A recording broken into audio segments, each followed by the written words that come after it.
and welcome to another New Game Plus, this time on storytelling. So for those who are just new to the loop, New Game Plus is for the weeks when we just can't get an episode out, but we want to keep you happy and hearing some lovely discussion. And on New Game Plus, we like to kind of tackle something that we've hinted at or talked about on the podcast before, but maybe we didn't get in as much depth as we'd have liked to. And so this time we're coming back on a topic that we talked about a while back with a guest about storytelling in games, and we sort of felt like we wanted to dig a little bit deeper into that. And this conversation, I first want to give a shout out to the Cinema Cartography. It's a YouTube channel on YouTube. I don't know why I said that. YouTube channel on Instagram. Yeah, I was screwed. I started it and I was like, I'm screwed now. I have to finish with YouTube. There's nothing else I could do to save myself. But they have a video called The Video Games That Changed Storytelling. And I think it's an interesting video. And it's going to gives us kind of a nice little framework. And I do recommend checking it out if you're interested to sort of see the games that are most often tacked as kind of like big games that have affected storytelling. But maybe we'll agree or disagree with that. But why don't we start off first, just like as a real basic thing of like, how do games tell stories? What is storytelling in a game? What are your thoughts, folks? Well, let's jump a little bit ahead because I thought we'd come back to this later. But let's start. So I think the beauty of video game storytelling is the emergent storytelling. Mm-hmm. So it's probably something very different, both to what we talked about when we came to this the first time, but also I think about what most people talk about when they talk about video game storytelling. I think the strength of the medium is the stories that we make for ourselves in games. XCOM is the classic example of this, where you build up these characters, you name them, you spec them out in the way that you want them to, and then you'll take them into adventures and you'll do things. I always remember, I still haven't gotten to it yet, but my little brother played XCOM 2 and populated it with me and his friends and various other people in his life, and he'd message me like, you killed 4 aliens in this way today, and like just the way that things happen and build when those mechanics of the game interact with themselves and create narratives for you that no one else will ever experience. Games like FTL are great for this. Roguelikes lend themselves really well to this kind of thing. CRPGs as well, although it's a structured narrative, because of the way you'll approach it and because your character is spec'd out a little bit differently, it'll always feel slightly unique and different to you. And I think the best video game stories harness that in some way, whether that's the emergent stuff and I suppose this is the other thing that I think about in terms of games telling stories, and this somewhat brings us back onto the agenda roughly, is the interactive component. When your agency feels like it matters. And this is where I feel games like The Last of Us fall very, very short, because as good as that game is. Before you jump on that, I want to jump in on what you're saying here with interactivity, because I feel like there's an interesting, because we'll get there, don't worry. But I feel like there's an interesting connection you're making too, where because when you talk about emergent storytelling, that's sometimes what we can argue with like sports, right? Sports has emergent storytelling in the sense that it's like, it's kind of what you make for it. It's like, I like this team, thus I do this. And so there's no inherent storytelling in sports, but it's sort of created as you watch, right? Like there's the come behind, like it's very dramatic. Whereas in gaming, I think what you're sort of hinting at is like the extra thing is that interactivity, right? Is that your direct involvement. As much as you want to, if you watch a hockey game, you can name the characters whatever you want if you want, but that's not really part of it. You know what I mean, right? Like it's like you're saying, in a video game, there is that inextricable thing, which is interactivity, and like that I do think is the unique element of gaming, right? It's something that like I don't know. Do you guys think, is there anything else really where interactivity is so present in terms of like mediums? I can't really think at the moment of other mediums where it's such a huge factor to it, Well, it's there in books, but it's there in a different way, because in a book, the way a character is described has to meet in the middle somewhere with how you imagine them. The same with places, the same with how things play out. But I think that's a different kind of interactivity. Yeah, I'd say that's imagination, right? Yeah. Yeah, potato, potato. But the crucial component is the fact that the video game is reliant on you doing somewhere that, like, the book still is able to structure out each word follows each word. A game can't necessarily rely on that unless it's heavily scripted. And this is where I think the problem with storytelling in video games happens, in the situations where the medium isn't necessarily respected, or someone takes the film approach to a game and it suffers for that reason. This is something we've talked about various times in various different situations on the podcast. I think the interactivity is the crucial thing. As much as I started with the emergent, it's what sets the medium apart, is the fact that you're an active participant, and an active creator, in a sense, in the way that the video game story plays out. Paolo, do you want to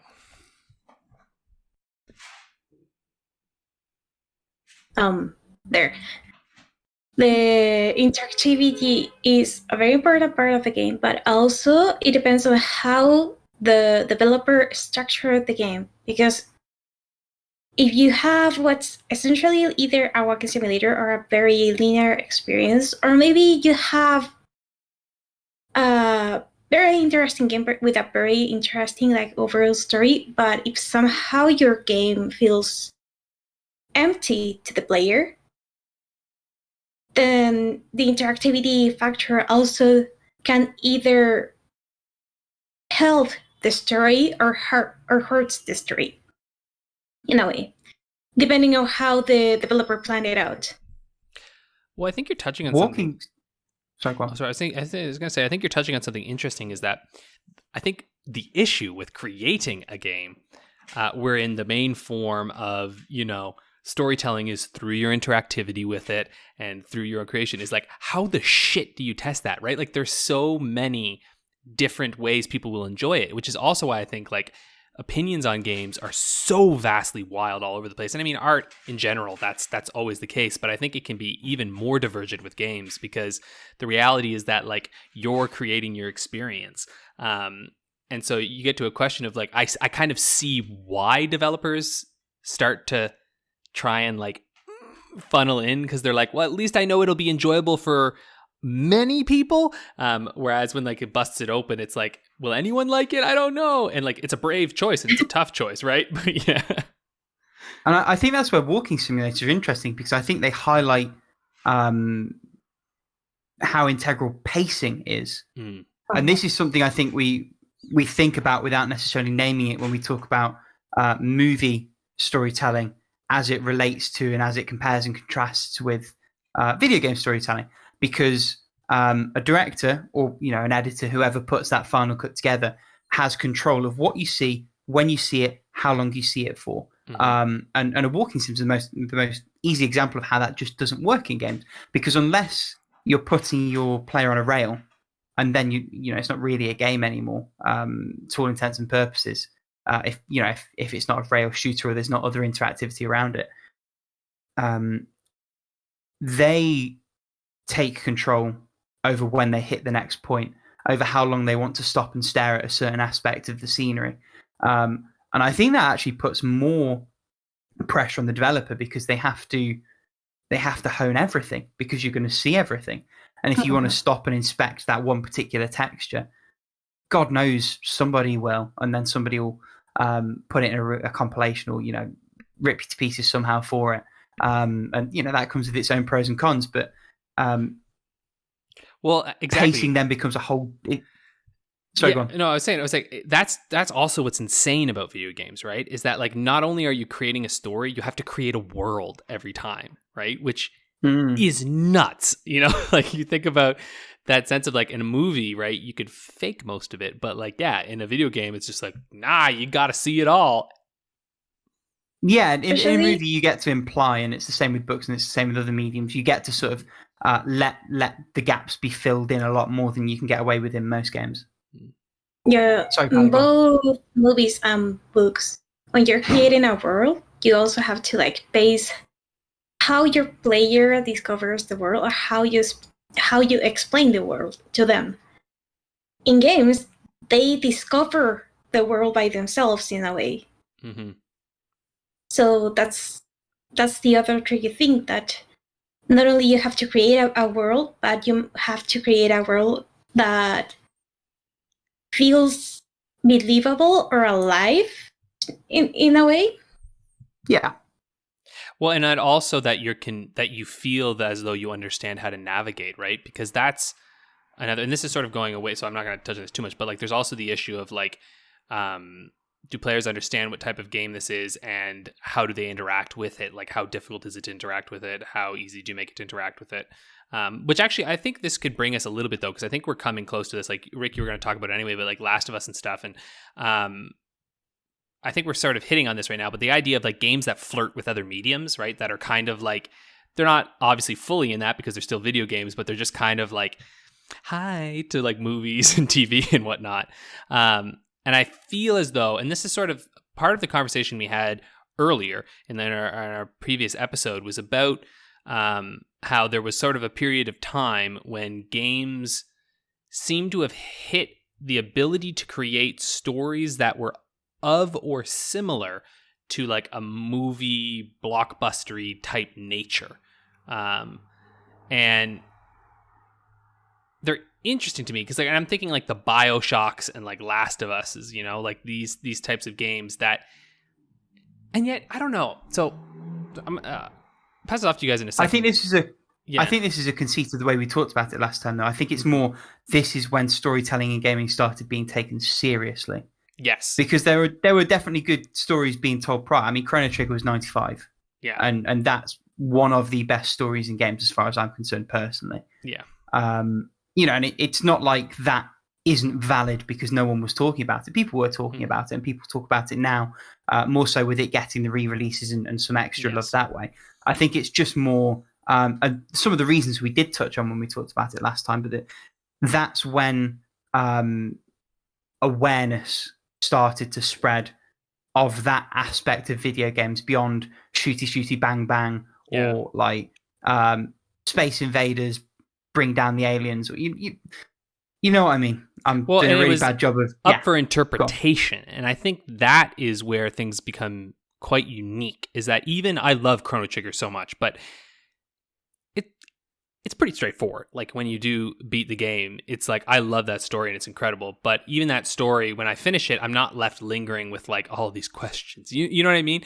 And that to me, and that's okay. Maybe. Yeah, it's a little bit, but it's like, you know, there are stories that we watch and there are things that we look at and, you know, you finish them and you go, that was very amazing. And it's like an excellent experience, but you're not exactly left, you're maybe just not left questioning per se. It's just a type of storytelling. And I found that was kind of a lot of earlier stories in video games. And obviously, like you can find examples that go against that because, of course, like there's tons of things. But I think what was interesting in the kind of Bioshock era and like The Last of Us coming through is that they're kind of games that left you, that left a lot up to interpretation. And that's where I think the confidence maybe was starting to increase a little bit with game developers. Like they're interested to explore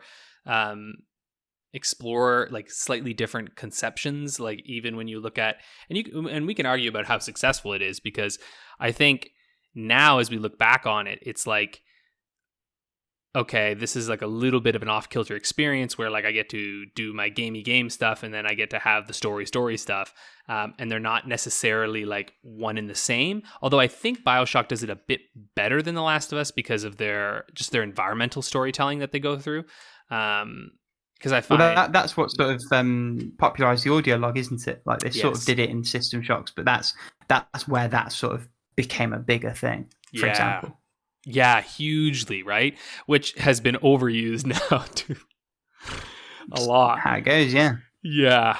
But I think where The Last of Us really falls, and this is sort of alluding to something that I was alluding to before, those differences cut both ways. Because if you get that world right, a player who explores and discovers and makes that world real in their interactions with it, that's much more powerful than anything that a movie or a book can do in some ways. Equally, if you screw it up, and as far as I'm concerned, The Last of Us ultimately does in the end, it's that much more disappointing. And without spoiling anything, the ending of The Last of Us gives you the illusion that there might be some kind of choice for you to make. And it sort of builds up towards a big decision for you as the main character of what to do with the situation that you're presented with. And then it railroads you into one of those decisions. Yeah. And I think this is where you sort of talk about conditioning in the show notes, Alex. It's conditioned you to think that there's going to be a choice. And this is at a time in the medium where choices in games are a thing. The Mass Effect trilogy's had such an impact on people sort of carving a path for themselves going forward. Telltale's The Walking Dead. Admittedly, that sort of railroads towards the end. But in terms of who you end up at that end with, and how you get there and the decisions you make along the way, you get to make that choice. You get to have a meaningful impact on that journey. The Last of Us railroads you all the way through in a way that's sort of understandable because you've got a campaign to play. But then at the pivotal moment where you feel like, oh, actually, I'm going to get to decide what happens here. What do I think's best in that situation? Tough shit. The developers thought one thing, and that's what's going to happen. And that's just a failure to set expectations in a way that undermines the whole experience, because it brings the whole thing down a point or two, and it leaves you at a point where you should be elated and wanting more and absorbing this beautiful experience, just being really disappointed and angry and feeling a little bit impotent because that agency's been taken away from you. Sorry, which is exactly how Ellie feels, which is why I love that. I love it so much because the choice has been ripped from Ellie's hands. She had a choice and it's ripped from her, right? Because ultimately, see, and this is why I actually love. So I totally agree with what you're saying. And sorry, Paula, I'm going to jump to you in just 1 second. But I kind of love this because that feeling you get at the end of it, it's like, yeah, that's what's happened to Ellie, right? Like you somehow have felt what the character must be going through, and like that to me is so incredible. Anyway, I'm gonna stop there for just a second because Paula, you want to jump in, right?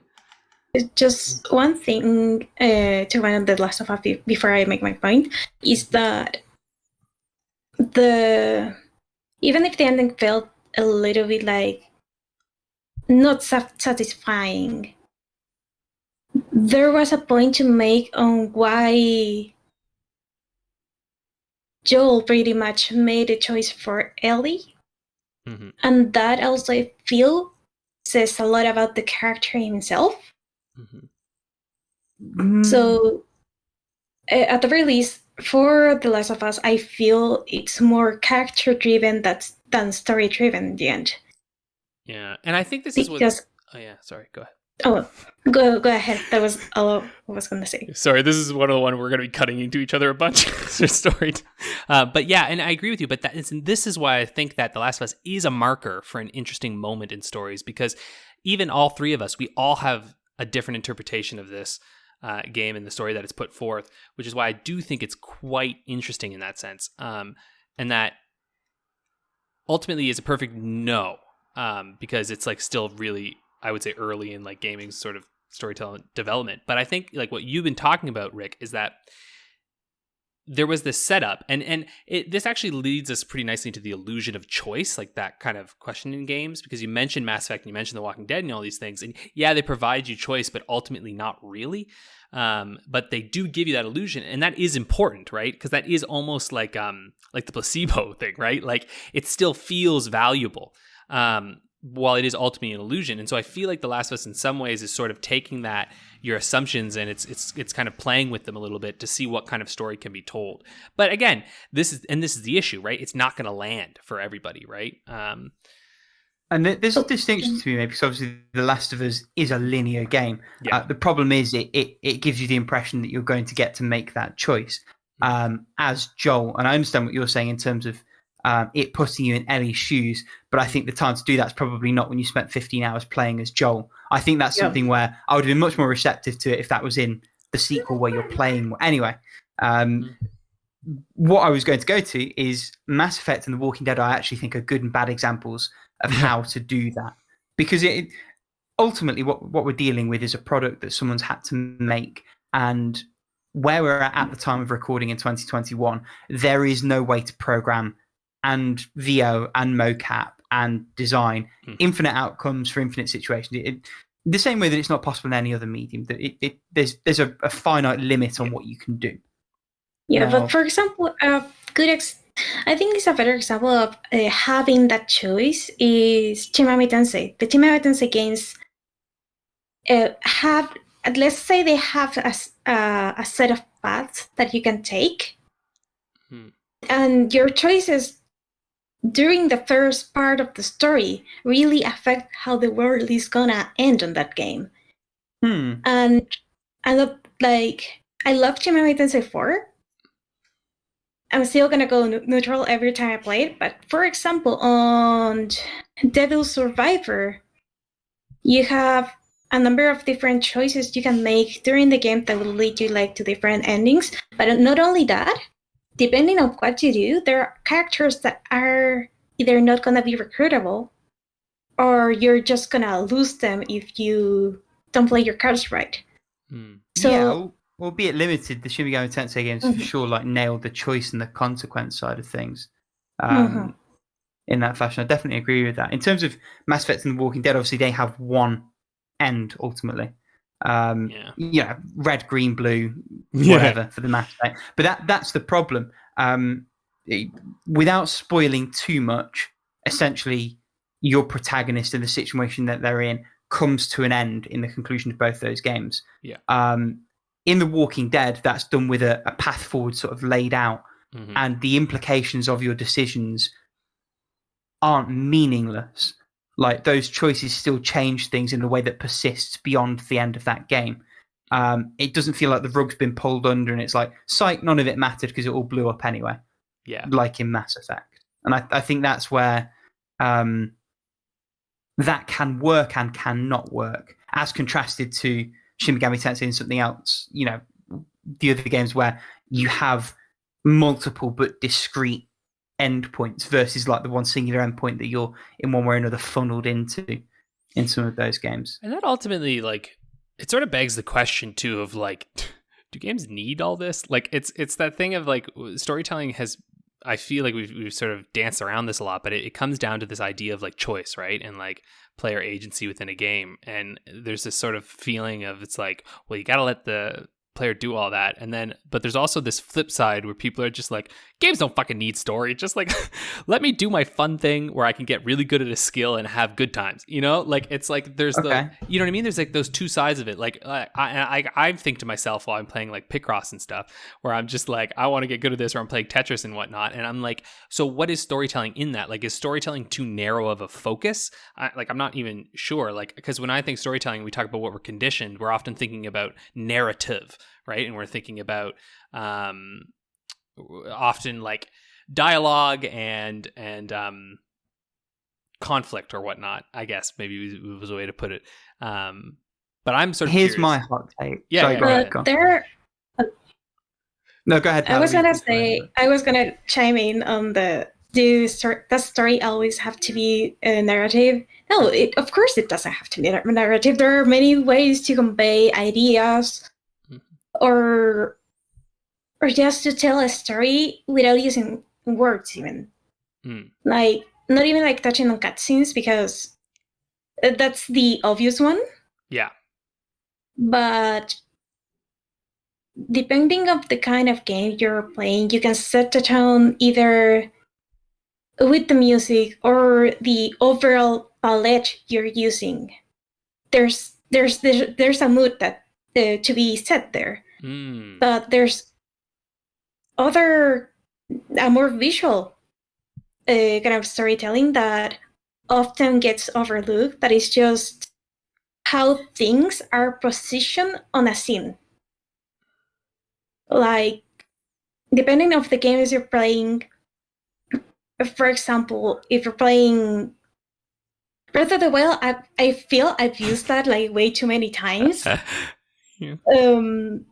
But if you go to one of the laboratories, the one in Hateno Village, hopefully people know which one I'm talking about, there's one researcher who has something happen to them.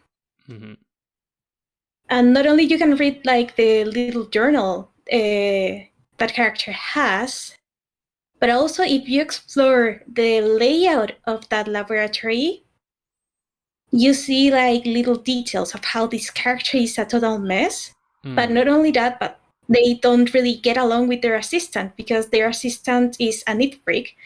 And there's this little line on the floor that has been like moving. Because there's like the first line, but there's like paper scattered past that. So there's a second line, and there's some other stuff scattered past that. And there's a third line. And if you like zoom into the line, it says the name of each character at each side of the line. So right. There's a little bit of world building to be had there. Also, in another Zelda game, Skyward Sword, if you look around Link's room, he likes what's the word I'm looking for? Woodworking, like sculpting little things with wood. Yeah.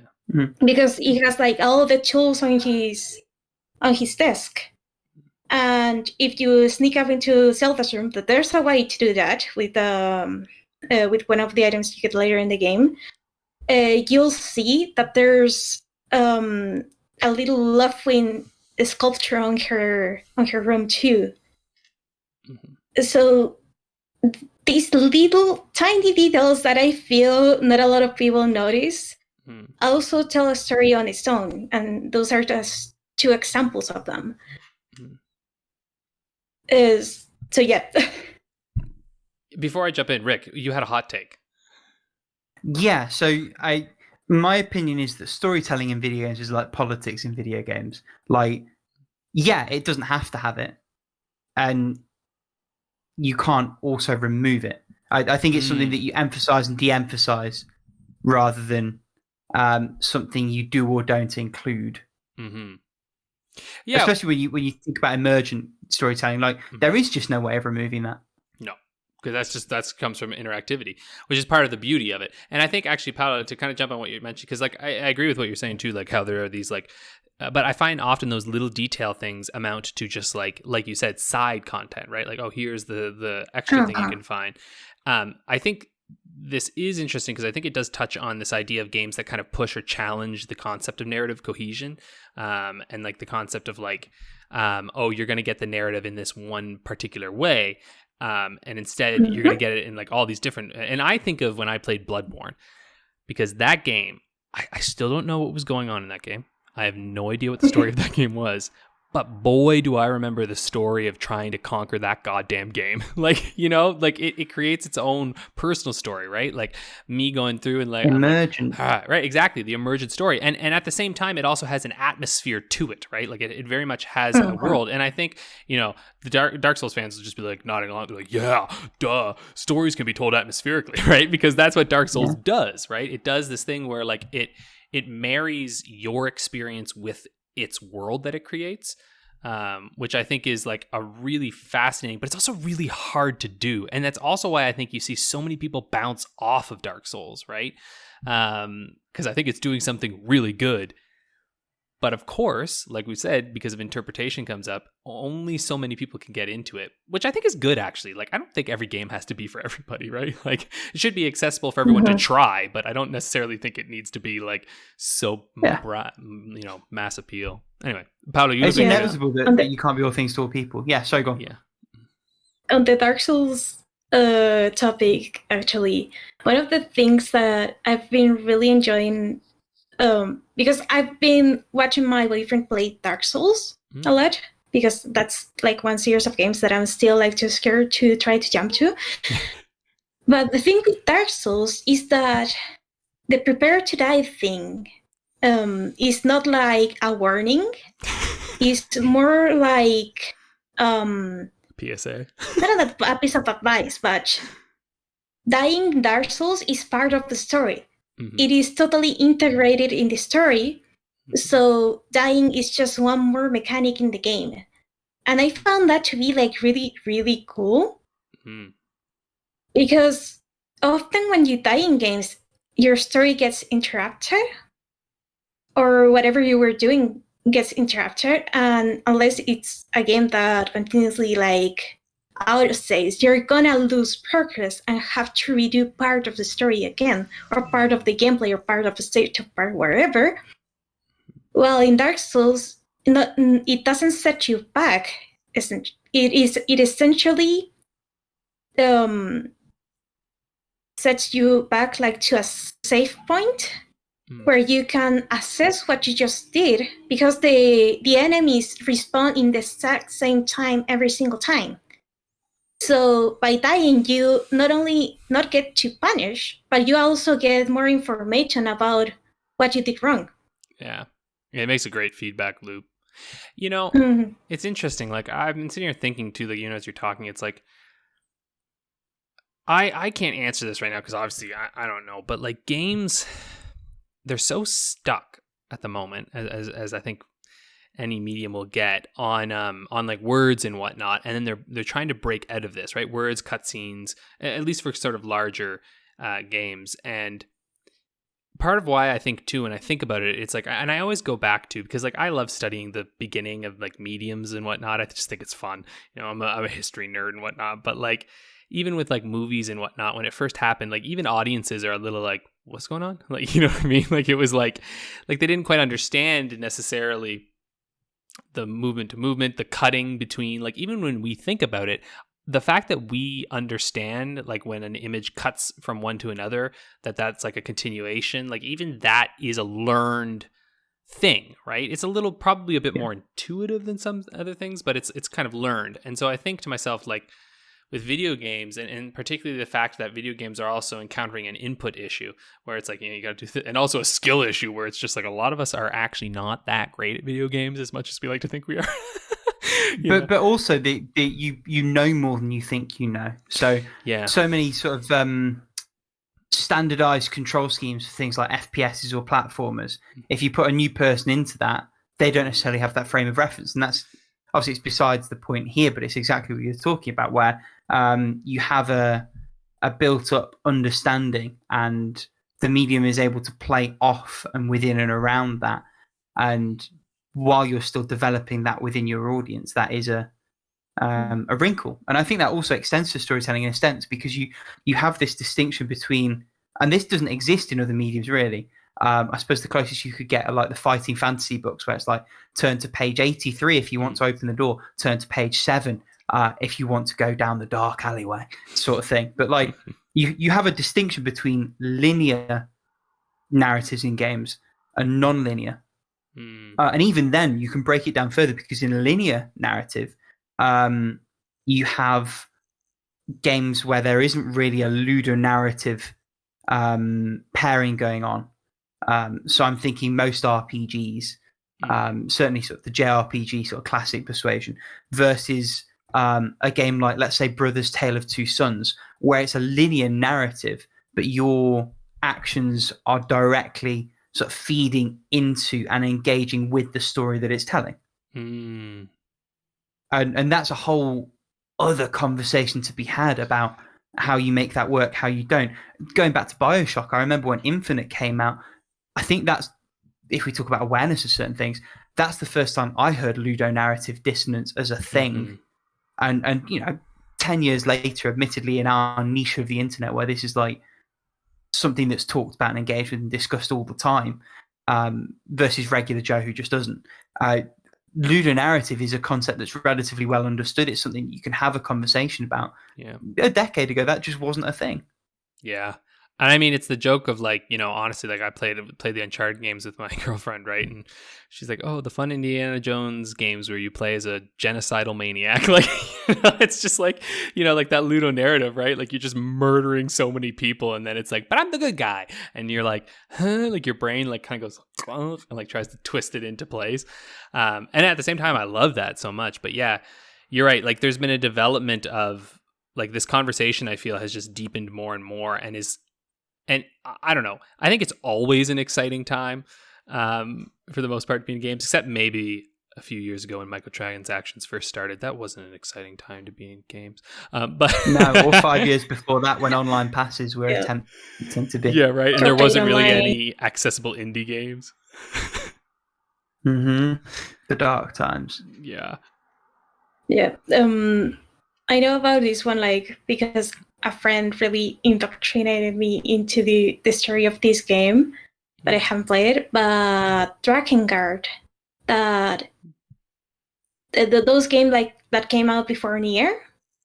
Same world, same creator. The original Dragon Guard game, he said it is a very bad game, like gameplay wise, but there's like so many different things that story wise are very interesting, because you are you're given like, I don't remember if it was that you were given like an order to kill like evil of an army or something like that, but then you're told like either the context or who those people were, and then you're faced not only with what you just did, but what is really happening here. So the way that games can I am sorry, I need to mute myself for a little bit because there's stuff going on here. Okay, do you want to take 2 or? Okay. So the way that, the way games can really make the story like more visceral and hands-on on what is going on around you, can be like really interesting. Like one of the other examples that coming to recent memory is Undertale, mainly because of how it teaches you to play the game versus how once you arrive to a certain point you're likely to play the game. And by that I mean the tutorial versus tutorial trying to stop you from going out there. Oh, that's an interesting idea. The idea of like the tutorial being like you can't leave until you're done versus, hey, I know you want to enjoy this, so here you go. That's an interesting idea, actually. Yeah. And then you have the Far Cry 3 Blood Dragon tutorial where it's just taking the mic for 10 minutes. But then that only works because most people know how FPSs work. So yeah. Come sequence. Same with Undertale. Like the way Undertale works is because it is geared towards people that already know how an RPG works. Yeah. Otherwise, it wouldn't work. Yeah, and I've heard stories of people trying to introduce non-gamers, quote unquote, to Undertale, and they don't get it because you can't subvert something which hasn't already been established. Exactly. Not so easy anyway. Yeah, it's Rasputin. Yeah, actually, Rasputin, the one that makes the videos of games for a non-gamer, might be recently made one on actually, RPGs. Yeah. Yeah, I remember watching that video. That was great. Yeah, it's kind of nice right now because I do feel like every day now, like every month, there's some new game coming out that's offering a challenge to like how story presented, like Umurangi Generation. Like I haven't like played it quite yet, but this is the one on I've been listening to lots of interviews with the creator because he's incredible. This is the one about like it's like there's like a kind of a post-apocalypse happening, but you're like a journalist who's told to go out and take photos, and like the apocalypse is happening all around you, but you're told not to take photos of that, and like you have to take photos of different things. And so like the stories that comes out through that is such a fascinating story, right? Where it's not being told to you, it is being told to you visually, but also like you kind of actually have to actively ignore it, which is kind of the point. Like, I don't know. It's great. Like it to me, like the story is the thoughts that are evoked by the gameplay. Yeah. Right. Yeah. Bunny Hop did an excellent video on that if anyone's interested in knowing more. Yeah. I'm waiting to watch that video because I'm like, I want to play it first, but I'm just waiting. It's on my list.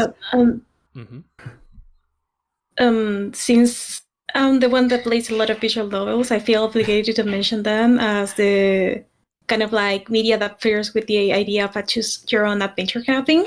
But also there's many ways of how a story can be impacted in a visual novel, in the sense of you have like the usual like make your decisions, and that somehow like takes you somewhere. But I feel like a very interesting case of a visual novel is Steins Gate, because of how it has a time travel mechanic, or how meaningful really feel Agave's choices are. Okay. Because in the end, you're given the choice of which reality you're choosing, which timeline you're choosing. So that compared to a series of actions that you don't really see why they are important to the story. Like, for example, there are some times that it's like, okay, but how in the world did I get here by making those choices? The science makes it like very obvious where is like the breaking point and why that is a breaking point, and also gives you the power, like as a player, to not only affect the story but the different characters on that story. And I don't know, like I really like how they make like the major choices there. Well, and it's interesting because I'll say, just from like the visual novels that I've played, like, Otome, and also like Ace Attorney and stuff, like those games are the ones that feel the most like I'm playing a book, and like, or even a comic book in a lot of ways, right? Actually, yeah, a comic book more or less, even in how they're styled. And I think their main challenge, honestly, and like especially Ace Attorney games, is that you're often a little bit ahead of where they're going. Like you kind of figure something out and you're like, you got to wait until you figure out what the input is you need. Doesn't matter though. They're still the greatest games ever. But, like there is that sort of conceit there. But yeah, I don't know. Do you have anything else you want to add? I think that we went through quite the crash course on there. I think there was one other type we wanted to talk about, which is a commentary on the medium itself and like the acknowledgement of the player, which I feel like we've seen games do this, like Spec Ops, right? The Line, which has like a real acknowledgement of like of the game itself and like what you're doing in the game, in Metal Gear and whatnot. But like I feel like the actual examples of those types of games are a little far and few between, but they are memorable when they happen. There's two I want to talk about. So the first one is certified best game ever, 13 Sentinels, Aegis Rim. Which incorporates the idea that this is all a game in a really interesting way. And I don't want to say any more than that for fear of not spoiling anything. Go listen to our other New Game Plus. Although I didn't really... I tangentially sort of mentioned it there, but it's excellent. The other one is Soma, and we have definitely talked about this one before. But where Soma's quite interesting is in that very early on, it's like, yeah, you're a robot. Like... you are not the character that you think you are. Although it doesn't, again, directly come up against it, it does that same thing of like unsettling the agency and the connection that you're supposed to have. I think that's really cool in the way that it does that rather. Yeah. Any final thoughts there, Paula? The other example, and that's really like the only example of the games that I played that I can really think of for that one, is what Doki Doki Literature Club does. Right. And the thing of why it is so mind-blowing to me is because that game was made on an engine called, I think it was Ren'Py. And that engine is specifically for visual novels. And the amount of the like very hidden tools the developer used for that is insane. Like I can remember like the exact command they used for a specific part of the game. But if you googled it before, like some YouTuber, I think I'm gonna have to link the video below or something like that. But the YouTuber that tore that game apart to know like how it was made, said that he couldn't find that command anywhere, like just by Googling. Like I don't know how the developer knew about that command, but he knew. Damn. I wonder if because they've just made the Plus version, haven't they, and released that? I wonder if that's in the same engine or they just rebuilt it from the ground up. I hear it's got some extra. Let us know. Let us know in the comments down below. And while you're there, why don't you smash like? It's interesting though. I wanted to add one thing too, and maybe this is the sad thing about when you create a unique story or you kind of revolutionize something, is that you immediately become cliche, right? And it's kind of the double-edged knife. And like Bioshock, The Last of Us, Undertale, Doki Doki Literature Club, like all these games are like immediate cliche now. People are like, oh yeah, those ones, right? Like because they're so they were so important, right? They were so important when they came out, and they were such a big thing. Is that like, and then they become so discussed that it's almost like you roll your eyes when you hear about them again, you know? And maybe that's probably from us being in these communities so much. But I suppose if you're a game developer, that is a wonderful bad thing to have happen. You're like, my game is loved so much, people are sick of it. Oh, too many people played and discussed my artistic creation. Right. Yeah, the one that I really like start rolling my eyes the second it gets mentioned is Ocarina of Time. Yeah. And I'm here with Majora's Mask. I'm like, hey, these games exist too. Yeah, don't worry, that'll be one eventually. Yeah. Well, thanks everyone for listening in. This has been our kind of wildly ranging topic on storytelling in games. I don't think we're any closer to fully understanding it than we were at the start, and that's exactly where I wanted to be, which is excellent. Because if we who knows, by the time this releases, maybe we will be. Maybe, yeah. Oh, who knows? But that's the joy of this. We're going to keep exploring as people make new games and, you know, blow our minds and expand what we thought could be done with games. And I love that. All right, that's it. I love that. Yeah. Yes. Cool. Take it easy.